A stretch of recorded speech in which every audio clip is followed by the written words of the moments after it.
Yo,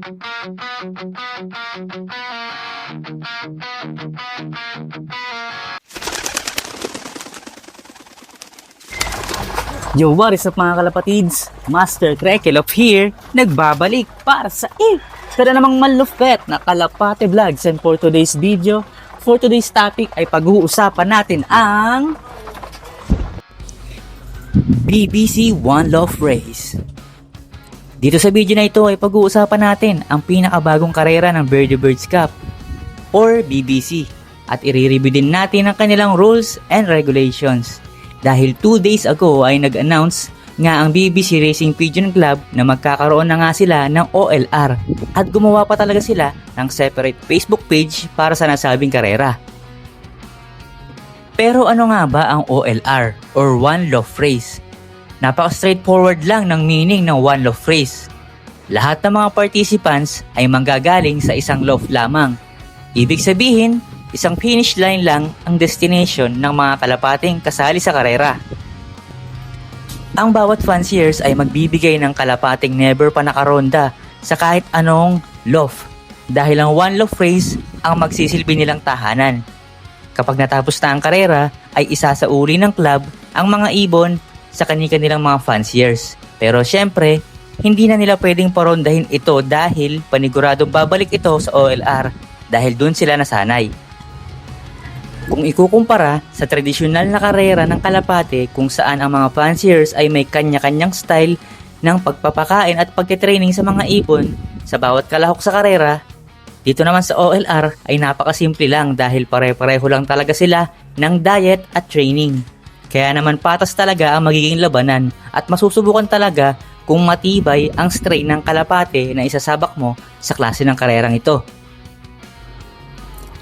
Ngayong alam mo na kung ano ang ibig sabihin ng OLR, balik naman tayo sa BBC OLR na siyang topic natin ngayon. Nabanggit nga ng club na 1 taon nilang pinagplanuhan ang proyektong ito at umabot din ng 6 na buwan in the making para sa loft na pagdadausan ng karera. At ang napili nilang lugar ay ang Arayat sa probinsya ng Pampanga. Nakaka-proud ito para sa ating mga Kapampangan, di ba? Kasunod ng paggawa nila ng bagong Facebook page ay naglabas din sila ng event poster at rules and regulations. Sa video na ito ay babasahin din natin yan at bibigyan ng sariling interpretation. Kung tinatamad ka magbasa ng mga ganitong article ay ako na ang bahala sa'yo. Sa poster nga ng Birdie Birds Cup, One Love Race ay naka-highlight ang Season 1 at ito ay isang South Race na bubuuin ng 4 na laps at aabutin ng 500 kilometers na may 6 million prize guaranteed in pesos. Ang forge fees ay 2,500 at activation fee ay 3,000 pesos. Kailangan 40 to 80 days old ang mga kalapate na isasali mo dito sa BBC OLR at tinatanggap nila ang commercial rings, club rings, personal race rings na merong 2026 at 2027 year. So parang sinabi nila na okay lang kahit ano. Ang activation distance ay 70 km drop point, all club president per province. Tab pigeon naman ang clocking system nila.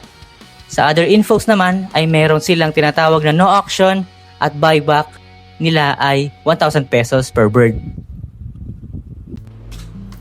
Dumako naman tayo sa rules and regulations kung saan English ang inilabas nilang format pero tatagalogin ko naman para mas maintindihan. No minimum number of birds per participants or team. Walang minimum, kahit isang kalapati lang bawat kalahok o team, palag-palag na yan, Dre. Birds must be 40 to 80 days upon submission. So 40 to 80 days, mga Dre, no? Days old. Ang mga ibon ay dapat, yun nga, 40 to 80 days ang edad sa oras ng pagsumite at dapat yung hindi nakaronda sa loop nyo, ha? Baka mamaya sumibat sa OLR yan. Tas makita nyo na sa bubong nyo na. Matik, talo kayo nun. Alright, so entry fee must be paid within 7 days from pigeon's qualifying toss of 7 kilometers. Ang entry fee ay kailangan bayaran sa loob ng 7 days mula sa qualifying toss ng kalapate na 70 kilometers. Failure to pay within specified period will result in disqualification and removal from all races. ang hindi ipagbabayad sa itinakdang panahon ay magre-resulta sa diskwalifikasyon at pagkatanggal sa lahat ng karera. Pigeons not activated automatically become property of BBC OLR.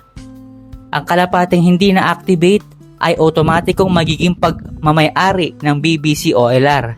Kaya naman goodbye na sa mga kalapati mo, idol, dahil hindi sa'yo yan kapag hindi ka nakasunod sa part ng rules na ito. Pigeon acceptance period, May 9 to July 4, every Saturday only. Ang pagtanggap ng kalapate mula Mayo 9 hanggang Hulyo 4. Tawat, kinagahalog no? So tuwing Sabado lang mga dre, no? May 9 hanggang July 4 mga dre. Alright. So replacement of sick or flyaway birds is allowed until July 25 to 2026. So pinapayagan ang pagpapalit ng may sakit o nakawalang ibon hanggang July 25, 2026. Pero syempre, yung ipapalit mo ay dapat pasok din sa qualifications. Fanciers will receive weekly updates on sick birds via Facebook Messenger or through SMS to your registered mobile number. So makakatanggap ka or ang mga fanciers ng lingguhang update tungkol sa mga may sakit na ibon sa Facebook Messenger or SMS sa iyong rehistradong mobile number. All pigeons with 2026 and 2027 club rings, commercial rings, or personalized rings are accepted. Tinatanggap ang lahat ng kalapate na may 2026, 2027 club rings, commercial rings, or personalized rings. So, napakadali nang intindihin yan. Wala na tayong pag-uusapan dyan. Next na tayo. All participants must be vaccinated with PMV vaccines. So, ito, napaka-importante nito, mga dre, kasi nakikihalubilo ang mga kalapati mo at kalapati ng iba sa iba't ibang miyembro ng BBC. Kaya naman dapat lahat ng kalahok na kalapati ay dapat nabakunahan ng PMV vaccine para hindi para iwas hawahan, para lahat ay papalag. So ito yung medyo nakakatuwa pero talagang isinama talaga nila to kasi importante to no. Feathered pigeons are not accepted. Kasi baka naman mamaya mag-entry ka ng nakabagwis na kalapati, idol. Huwag ganoon, master, kasi hindi tinatanggap ang mga naka-feathered or nakabunot na pakpak na kalapate no mga dre, kasi paano nga naman lilipad yan no. Next na tayo. All pigeons will undergo 2 weeks quarantine, additional PMV vaccination and observation before joining the flock. Lahat ng kalapate ay isa sa ilalim sa 2 linggong quarantine, karagdagang PMV vaccination at observation bago sumali sa kalaban. Bago isali sa kawan ng mga dre, sa loob ng loob. So late entry pigeons are subject to buyback at 1,000 points per bird and must be claimed within 7 days after final race. Ang mga late entry na kalapate ay may buyback na 1,000 points bawat ibon at kailangang kunin sa loob ng 7 na araw or 7 days pagkatapos ng huling karera. Next, ito medyo unclaimed pigeons will automatically become property of BBC OLR. Ang mga hindi na-claim na kalapate ay otomatikong magiging pagmamayari ng BBC OLR. Kaya sayang naman kung hindi mo i-claim ang ibon pagkatapos ng event. Kaya naman stay tuned palagi at makipag-coordinate sa mga coordinators sa lugar nyo. Kaya nga coordinator nga ni, kasi nga nakikipag-coordinate nga ni. Next na tayo, no auctions allowed. All pigeons will be returned to their respective owners. Walang auction na papayagan.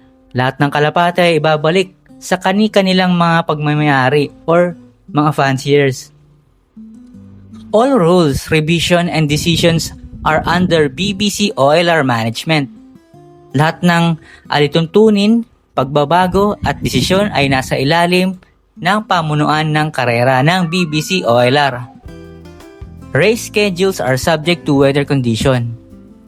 Ang schedule ng karera ay nakadepende sa kondisyon ng panahon. Alam na natin yan mga dre. Kapag naulan or bumabagyo, cancel ang palipad no mga tropa. Race will be broadcast via live Facebook or Facebook Live.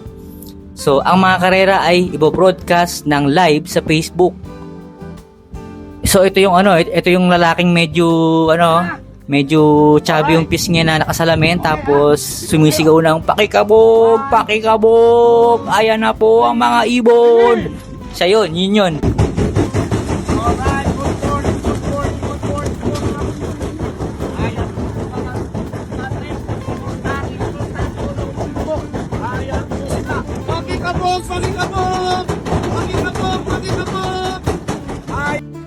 So, ayun, pigeons unable to clock due to piggybacking or chip malfunction.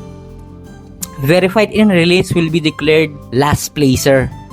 Ang mga kalapating hindi makaklock in dahil sa piggybacking or sira ng chip na verify sa release ay idedeklarang last placer mga dre.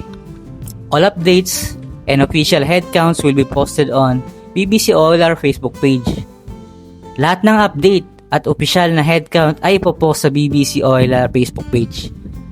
Stick and whistles will be used during training. So yun nga, pamatpat at pagsipol ang gagamitin sa panahon ng training. At ito, all pigeon must be basketed to join training and meet toss. Lahat ng kalapate ay dapat nakabasket para makasali sa training at meet toss. So ito, kapag karera na, no stick trapping allowed during races. Whistle will be used. So yun, walang stick na trapping kapag karera na napapayagan sa karera. Whistle ang gagamitin. So ang komento ko dito, palupitan talaga ng kalapate mga dre, kasi kapag matigas ang ulo ng kalapate mo at hindi pumapasok sa loft ng pasipol-sipol lang, aray mo, pakak yun. So next na tayo. A designated waiting area will be provided for guests during the final race. Maglalaan ng itinalagang waiting area para sa mga bisita sa huling karera. Kumbaga championship na to mga dre, kaya may mga bisita yan, mga tropa. Yung last lap mga dre. So ito na, malapit na tayo matapos. Overall winner will be determined based on points over speed system. Ang overall winner ay tutukuyin based sa points over speed system. So, ang minimum speed, 700. Hindi ko natatalgalugin yan. Yun na yun. All prize will be released within 30 days after the final race. Lahat ng premyo ay ibibigay sa loob ng 30 days pagkatapos ng huling karera. Strict implementation of all rules. Mahigpit na ipapatupad ang lahat ng alintuntunin. Transparency is the main goal of BBC OLR. Ang transparency ay pangunahing layunin ng BBC OLR. Any violation is subject to review and may result in forfeiture. Ang anumang paglabag ay sasailalim sa pagsusuri at maaari magresulta sa forfeiture. Dito sa BBC, may laban ang ibon mo. Pakikabog! Pakikabog! So yun, hanggang dito na lang ang ating topic for today's video. Sana naintindihan nyo yung ating mga binasa tungkol sa BBC OLR, mga dre. So kung sasali ka, good luck sa'yo. At happy flying, happy keeping. Let's go!